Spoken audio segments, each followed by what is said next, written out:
Меня зовут Лев Вaynshenker. Это моя история.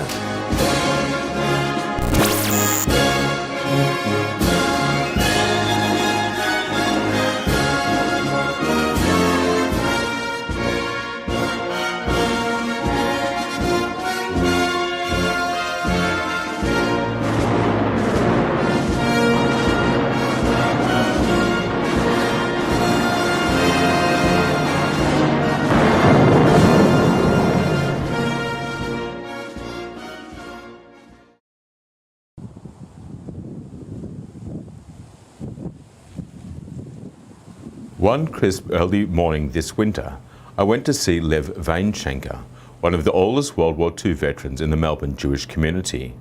I imagined meeting a fragile old man lying in bed, but I was wrong. When I arrived at the door of his aged care apartment, I saw a tall, charismatic man whose left eye was closed. He shook my hand for a couple of seconds and smiled. "I see you are surprised, aren't you? I am Lev. I am 94. But I'm all right. I like to have 100 grams of vodka before dinner, and I like to talk to young, pretty women." "Why not?" He laughed like a child. "Sit down. This chair is for special guests." There was a newspaper on the seat, and I hesitated for a moment.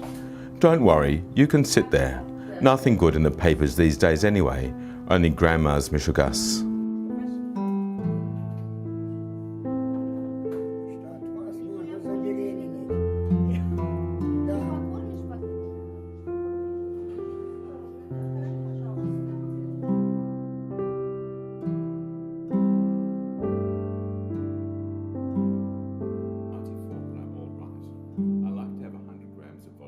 I sat down. "Before we started talking about the war, I'll show you something interesting, okay?" Lev opened the wardrobe and he showed me his jacket, covered in military decorations. They reflected in the morning sun straight into my eyes. "Well, you are a real hero," I said. "Oh no, I just followed orders and improvised a little bit, like a real Odysseus," replied Lev and laughed again. He sat back down and crossed one long leg carefully over the other. "I was born in Odessa in 1923 in a suburb called Moldavenka," Lev started. "I lived in a black house in Prohovorsky Street." "Why black house, you ask?" "Because in that courtyard lived many young bandits, thieves and prostitutes. In a similar courtyard lived Ben Crick, famous robber, the hero of Isaac Babel's Odessa stories. I was a strong boy, brave and inventive like the other members of the Black House bandit gang. After school we fought gangs from other houses and streets, drank wine and flirted with girls." When the Second World War started, I was 17 years old. My father went to the front and I with my mother escaped from Odessa on the last ship to depart. The next day the Nazi troops entered the city. 42 members of our family, young and old, were shot dead by the enemy in the ghetto. My father was a raconteur of a special undercover unit which was left behind in occupied Odessa to organize resistance and report military movements in the strategically important port of Odessa. He was captured and hanged in the Odessa city square. He, along with other communists and Jews, were left hanging for days as a warning to anyone opposing the Nazi regime. We were told about these horrible things only after the war ended. Lev paused. Tears ran from his once seeing eye, his right eye. "Sorry, my friend, I have become quite sentimental lately. As my father used to say in Yiddish, for an Odessite, it's pas nicht. Anyway, let's keep going with the story. In 1942, from a small city in northern Kazakhstan, I was mobilized to the Red Army. I was trained in a special school and became an expert in blowing up enemy fortifications, railways and bridges. My commander, Captain Rebrov, said to me, 'Lev, you are the best in the whole school. A brave, skillful and fast-thinking young soldier.' I was very proud.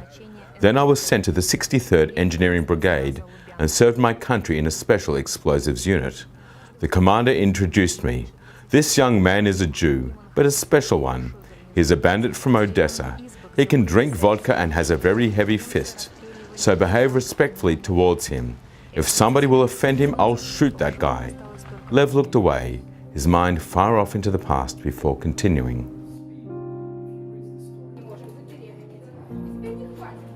I was fighting the enemy for 2.5 years.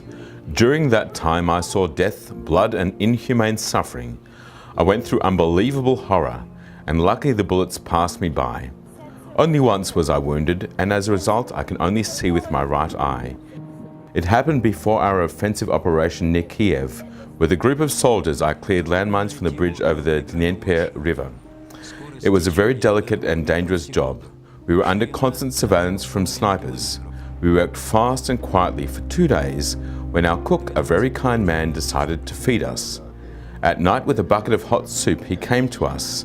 Unfortunately for us, the Nazis noticed him and opened fire.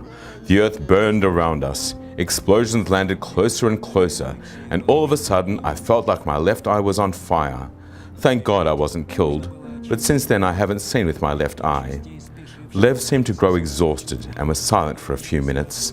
Then his face became animated once again, and a hand fluttered up from his lap. Still the women kept loving me. They called me the one-eyed pirate from Moldavanka. Isn't that funny? Instead of a smile, sadness covered Lev's right eye. Oi, where are my young years? Where are my mates, with whom I fought shoulder to shoulder for 2.5 years?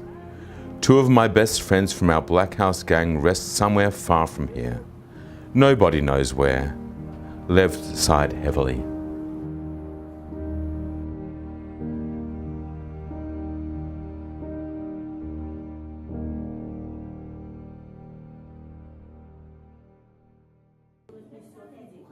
Now I will tell you about the most brutal battle I took part in. That was the battle for Sapun Gora in the mountains in Crimea. The enemy defended this piece of land for many days. Many of our troops were killed there, and no end to the conflict was in sight. Angry bullets didn't spare anyone. They killed and killed. At that critical time, our army received cover from a squadron of USA fighters. They bombed the Nazis' positions 10 times a day. It helped a lot, but the enemy would not surrender. We finished the battle with our tanks and the infantry, as well as help from our explosives unit. Only 30 enemy soldiers surrendered. Almost 100 fought to the last bullet. Those fighters were taken to the beach. Then our military boats sailed out a little from the shore and shot them using machine guns. There was no mercy for the fascists. Lev exhaled slowly. His posture stooped with fatigue and sorrow. Sorry, my friend, now I need a rest. It's been very hard to remember those brutal days.